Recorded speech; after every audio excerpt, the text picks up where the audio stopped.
World News in 5. Right now.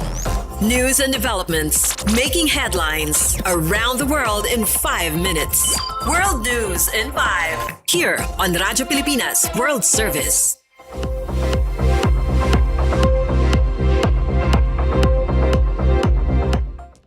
Good day to all of our listeners here on Radyo Pilipinas World Service. This is World News in 5 and I'm your host, Steph Vicente. Two United States officials say an army helicopter that went down off the coast of Oman was likely shot down by an Iranian drone. The CNN reports a source familiar with the incident identified the aircraft as being struck by a Shahed drone, although officials say it remains unclear whether the attack was intentional. The downed helicopter was identified as an Apache, and both crew members were safely rescued using an uncrewed drone boat, according to the U.S. military. U.S. President Donald Trump said on social media that he had been briefed on the incident and stressed that the United States must respond. The development adds to rising tensions between Washington and Tehran amid ongoing regional conflict. Iranian-made Shahed drones are designed to fly low and slow, making them harder to detect and intercept compared to ballistic missiles.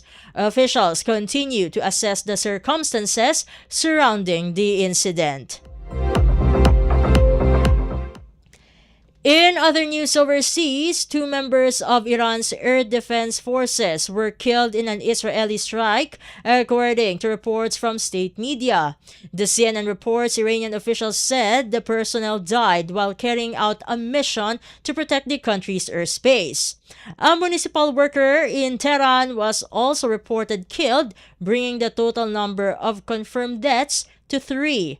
The incident comes after Israel and Iran reinstated a ceasefire following a recent exchange of missile attacks that raised fears of wider conflict. Despite the truce, Tehran has warned it could resume attacks if Israeli operations in southern Lebanon continue. Earlier, U.S. President Donald Trump said a potential agreement with Iran could be reached within days. He added that such a deal could prevent Iran from developing nuclear weapons and allow for the reopening of the Strait of Hormuz. And finally, Gaza's health ministry says Israel is preventing more than 6,000 or 16,500 Palestinians in need of urgent medical care from leaving the territory despite a ceasefire that has been in place since October. In a statement on Tuesday, Al Jazeera reports officials accused Israel of effectively causing deaths by delaying or blocking access to treatment abroad. The ministry says the ongoing conflict has already killed nearly 73,000 Palestinians since October 2023 and severely damaged the enclave's healthcare system. United Nations experts and aid groups have also raised concerns, accusing Israel of systematically dismantling medical infrastructure in Gaza. Authorities say restrictions on border crossings continue to limit patient movement even after the partial reopening of the Rafah crossing earlier this year. Gaza officials add that departures are only allowed on limited days each week, with even fewer opportunities for medical evacuations. The health ministry is calling on international human rights groups to pressure Israel to allow patients to leave and return freely for life-saving treatment. And that concludes today's edition of World News in 5. For Radyo Pilipinas World Service, this has been Steph Vicente.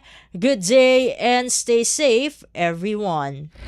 World News in 5. Right now.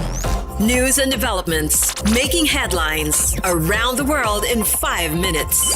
World News in 5. Here on Radyo Pilipinas World Service.